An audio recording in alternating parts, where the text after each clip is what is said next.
When we talk about the Taino, few people even know what we're talking about. Everyone knows the Aztec, everyone knows the Inca, everyone knows the Maya. You mention Taino and they go, who are these people? The name Taino itself is the generic term for the late prehistoric peoples of the Greater Antilles and the Bahamas, the Big Islands, Cuba, Hispaniola, Puerto Rico, and Jamaica. In terms of national identity, the people in Dominican Republic think of themselves as Indians, not as people of African ancestry. These are the people that greeted Columbus. When Columbus arrived in the New World, there were several million Taino already here, living in the Greater Antilles. Knowing more about the Taínos will help us understand that clash of cultures. You have two worlds that didn't have previous knowledge of each other coming together and initially misunderstanding each other fundamentally because they are trying to fit them into the world as they understood it,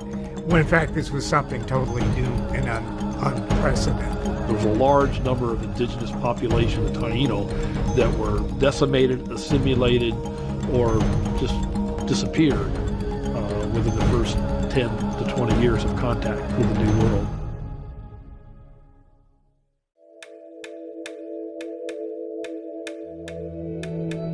Caves have a very special role in Taino culture. They are sort of the way that this world is physically connected to the underworld where the spirits of the dead dwell. The Tainos believed humans were created in two caves.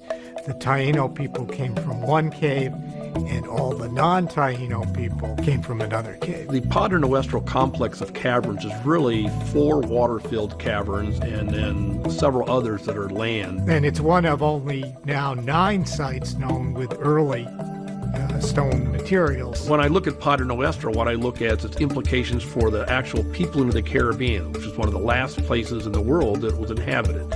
So 4,000 to 6,000 years ago, we know people came into the Caribbean.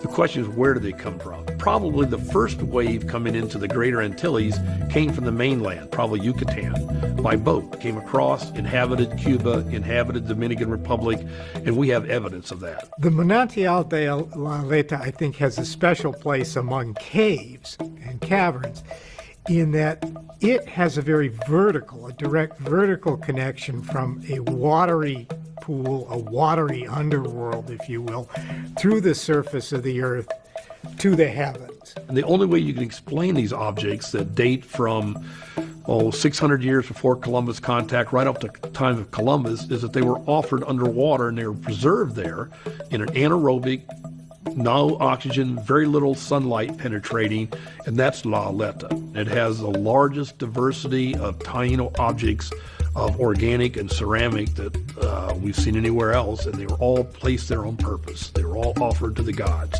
the inner world. What can